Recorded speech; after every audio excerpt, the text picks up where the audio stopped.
Hebdo Africain, notre rendez-vous hebdomadaire en partenariat avec Timbuktu Institute. Chaque mercredi, nous recevons des experts sur les questions stratégiques pour le continent africain. Afrique-Russie, un sommet entre enjeux et paradoxes, c'est le thème de notre rubrique aujourd'hui.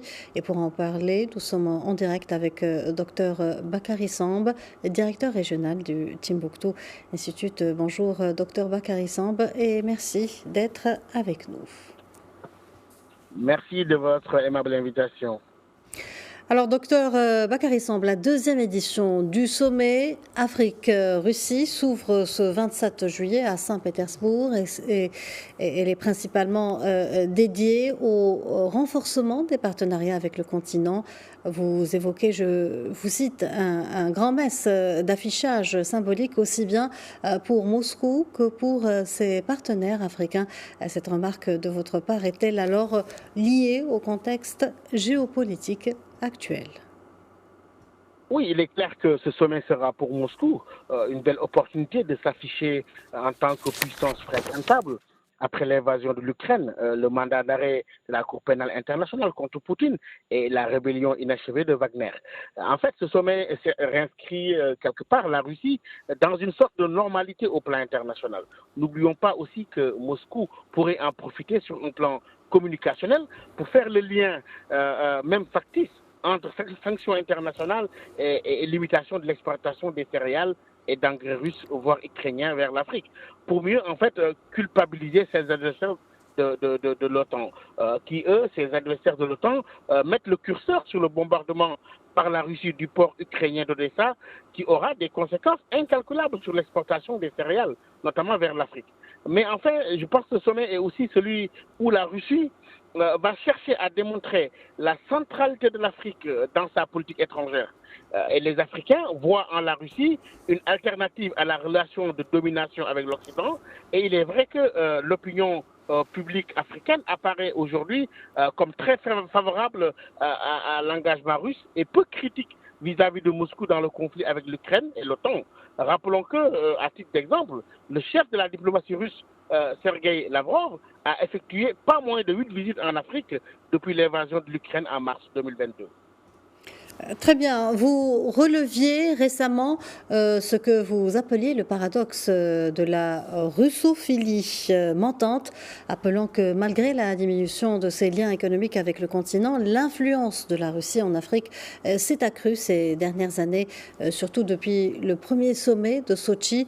Qu'est-ce qui exprimerait alors, selon vous, un tel engouement ? Oui, je crois que malgré la surcommunication, les relations économiques russo-africaines sont quand même très modestes. Mais on dirait que le continent, sur un plan diplomatique, offre à la Russie une scène mondiale à partir de laquelle Moscou peut se targuer d'une certaine importance géostratégique. Mais il est une réalité que l'Afrique compte plus pour la Russie que la Russie pour l'Afrique. Il ne faut pas oublier que déjà en 2019, à Sochi, les dirigeants africains espéraient que la Russie devint une nouvelle niche d'investissement et d'échanges commerciaux. Poutine avait même promis de doubler le volume du commerce avec l'Afrique en 5 ans pour le ramener à 40 milliards de dollars. Pourtant, aujourd'hui, on est tout au moins à 14 milliards de dollars avec un certain déséquilibre. La Russie exportant 7 fois plus qu'elle n'importe d'Afrique. Et certaines sources avancent aussi que 70% de ce commerce est concentré dans 4 pays seulement, l'Égypte, l'Algérie, le Maroc et l'Afrique du Sud, alors que les investissements russes représentent 1% des investissements directs étrangers vers le continent. Et je crois qu'il va être difficile d'envisager une embellie actuellement en termes de valeur si l'on sait que le PIB russe a baissé de 2300 milliards en 2013 à 1800 milliards de dollars en 2021, presque comparable, si on ose dire, à celui du Mexique.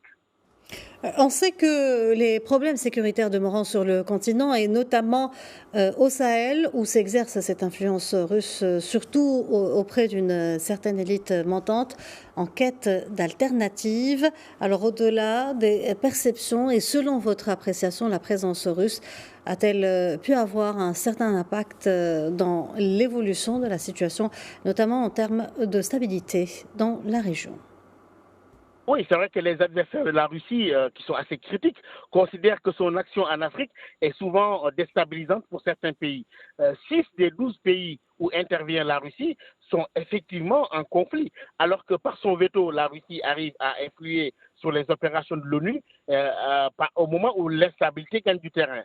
De l'autre côté, je crois que les défenseurs des droits humains aussi notent une recrudescence des atrocités commises par les supplétifs russes et un affaiblissement général des systèmes démocratiques sur le continent, d'après certaines publications comme celle du Freedom House. Je crois qu'il est vrai aussi que partout où intervient Wagner, la sécurité s'est largement détériorée et les armées nationales se gênent moins à commettre des atrocités contre les communautés locales.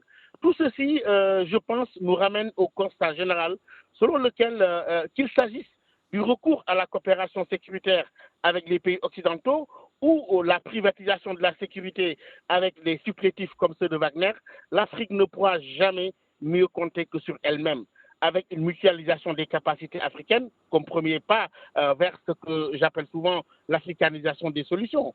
Et en définitive, ce n'est jamais en remplaçant une domination par une autre que l'on arrivera à s'affranchir des dépendances tant dénoncées par nos sociétés civiles et par les nouvelles générations.